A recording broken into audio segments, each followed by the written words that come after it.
بسم اللہ اللہم صلی وسلم علی نبینا محمد۔ السلام علیکم ورحمۃ اللہ۔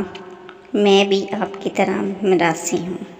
میں آفس میں آتے ہی ایک کپ چائے ضرور پیتا ہوں۔ اس روز ابھی میں نے پہلا گھونٹ ہی بھرا تھا کہ اطلاع ملی کوئی صاحب مجھ سے ملنا چاہتے ہیں، بھجوا دیجیے۔ تھوڑی دیر بعد دروازہ کھلا اور شلوار قمیص پہنے، گیرے باندھ کے بٹن کھولے، گلے میں کافی سارا ٹیلکم پاؤڈر لگائے، ہاتھوں میں مختلف قسم کی مندریاں اور کانوں میں رنگ پہنے ہوئے ایک نیم کالے صاحب اندر داخل ہوئے، سلام لیا اور سامنے بیٹھ گئے۔ میں نے سوالیہ نظروں سے ان کی طرف دیکھا۔ وہ نہایت اطمینان سے بولے، میں بھی ایک مراسی ہوں۔ میں بکھلا گیا، کیا مطلب؟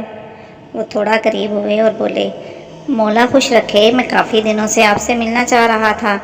سنا ہے آپ بھی میری طرح، میرا مطلب ہے آپ ہی لوگوں کو ہنساتے ہیں۔ میں نے جلدی سے کہا، ہاں لیکن میں مراسی نہیں ہوں۔ اچھی بات ہے، وہ اطمینان سے بولے۔ میں نے بھی کبھی کسی کو اپنی حقیقت نہیں بتائی۔ میرا خون کھول اٹھا۔ عجیب آدمی ہو تم، تمہیں لگتا ہے میں جھوٹ بول رہا ہوں؟ یہ دیکھو میرا شناختی کارڈ، ہم آج کل قریشی ہیں۔ وہ کارڈ دیکھتے ہی چہکا، مولا خوش رکھے، وہی بات نکلی نا۔ میرا دل چاہا کہ اچھل کر اس کے گردن دبوچ لوں، لیکن کمبخت کا ڈیل ڈول اچھا تھا، اس لیے میں نے خود کو قابو میں رکھا اور آنے کا مقصد پوچھا۔ اس نے محتاط نظروں سے ادھر ادھر دیکھا، پھر ٹیبل پر آگے کو جھک کر بولا، مجھے نوکری چاہیے۔ میں پہلے چونکا، پھر غصے سے بھڑک اٹھا۔ یہ کوئی کمرشل تھیٹر کا دفتر نہیں ہے، تم نے کیسے سوچ لیا کہ یہاں مراسی بھرتی کیے جاتے ہیں؟ وہ کچھ دیر مجھے گھورتا رہا، اپنی منظری گھماتے ہوئے بولا، یہاں نہ صحیح کسی دوسرے دفتر میں ہی کام دلوا دیں۔ میں کوئی سخت جواب دینے ہی والا تھا کہ اچانک میرے ذہن میں ایک اچھوتا خیال آیا اور میں مسکرا اٹھا۔ آفس بوائے سے اس کے لیے بھی چائے لانے کے لیے کہا اور خود اٹھ کر اس کے ساتھ والی کرسی پر آ کر بیٹھ گیا۔ اس کی آنکھوں میں الجھن سی اتر آئی۔ میں نے اس کے کندھے پر ہاتھ رکھا اور کہا، سنو، تمہیں بہت اچھی نوکری مل سکتی ہے اگر تم مجھے ہنسا کے دکھا دو۔ وہ ہمنکوں کی طرح میرا منہ دیکھنے لگا۔ میں نے اس کی حالت کا مزہ اٹھاتے ہوئے اسے زور سے ہلایا۔ ہیلو، ہوش کرو، بتاؤ یہ چیلنج قبول ہے؟ اس نے کچھ دیر پھر منظری گھمائی اور نفی میں سر ہلا دیا۔ میں حیران رہ گیا، وہ مراسی ہونے کے باوجود مجھ جیسے اچھے خاصے معزز انسان سے ہار مان رہا تھا۔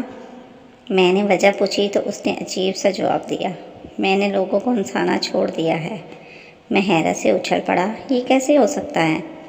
اس نے لمبا سانس لیا اور بیزارے سے بولا، لوگ اب ہنسنا چھوڑ چکے ہیں۔ میں نے ایک زوردار قہقہ لگایا، یہ تمہاری غلط فہمی ہے، دنیا آج بھی ہنستی ہے، مزاحیہ تحریریں پڑھتی ہے، مزاحیہ ڈرامے دیکھتی ہے، جگتے پسند کرتی ہے۔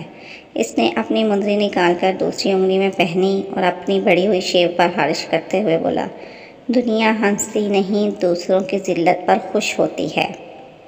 میں نے پھر قہقہ لگایا، وہ کیسے بھئی؟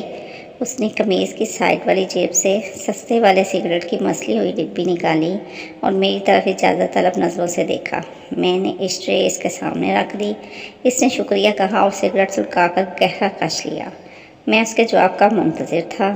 تھوڑی دیر خاموشی رہی، پھر اس کی آواز آئی، آپ کا منہ فلسطین کے لومڑ جیسا ہے۔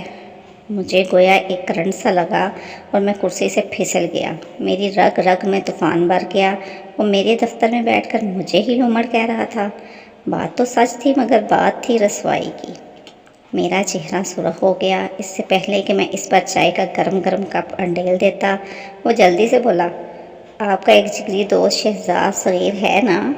میں پوری قوت سے چلایا، ہاں ہے، پھر؟ وہ فوراً بولا، اس کی شکل بینکاک کے جمعدار جیسی ہے۔ میں نے بکھلا کر اس کا یہ جملہ سنا، کچھ دیر غور کیا اور پھر بے اختیار میری ہنسی چھوٹ گئی۔ میں ہنس ہنس کر لوٹ پوٹ ہو گیا۔ 3-4 منٹ تک آفس میں میرے قہقے گونجتے رہے۔ بڑی مشکل سے میں نے خود پر قابو پایا اور دان نکالتے ہوئے کہا، شرم کرو، وہ میرا دوست ہے۔ میری بات سنتے ہی مراسی نے پوری سنجیدگی سے کہا، ایسی ہنسی آپ کو اپنے اوپر لگنے والی جگت پر کیوں نہیں آئی؟ میں یکدم چونک اٹھا۔ ساری بات میری سمجھ میں آ گئی تھی۔ ہمارے معاشرے میں واقعی وہ چیز زیادہ ہنسی کا باعث بنتی ہے جس میں کسی دوسرے کی ذلت کا سامان ہو۔ یہی وجہ ہے کہ اسٹیج ڈراموں اور عام زندگی میں جب ہم کسی دوسرے کو ذلیل ہوتے دیکھتے ہیں تو ہمارے دل و دماغ فریش ہو جاتے ہیں۔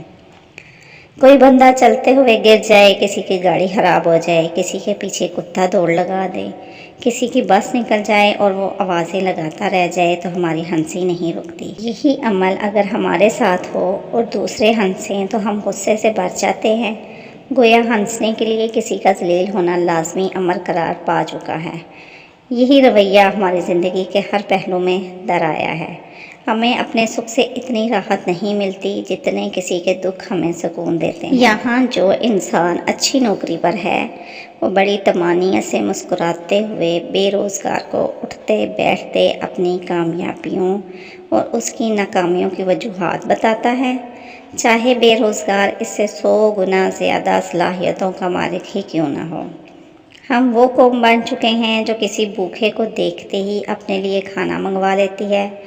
ہم اپنی فیملی کے ساتھ گاڑی میں اے سی آن کر کے جا رہے ہوں تو ہمیں سڑک پر اپنے بیوی بچوں کا بوجھ اٹھائے سائیکل پر جاتا ہوا غریب آدمی بہت لطف دیتا ہے۔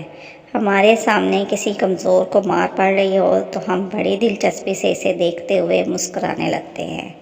ہم اپنی کامیابیوں کو اپنا حق سمجھ کر انجوائے کرتے ہیں اور ناکام انسانوں کو محنت کرنے کے مشورے دیتے ہیں۔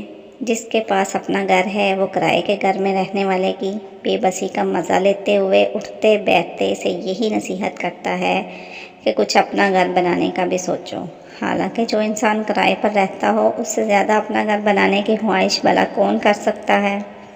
کبھی غور کیجئے گا، کسی کی گاڑی یا موٹر سائیکل نہر میں جا گرے تو نکالنے والے کم اور انجوائے کرنے والے زیادہ جمع ہو جاتے ہیں، لیکن کبھی ایسا بھی ہوتا ہے کہ اذیت میں ہم ہوتے ہیں اور مسکرانے کے لیے پورا زمانہ۔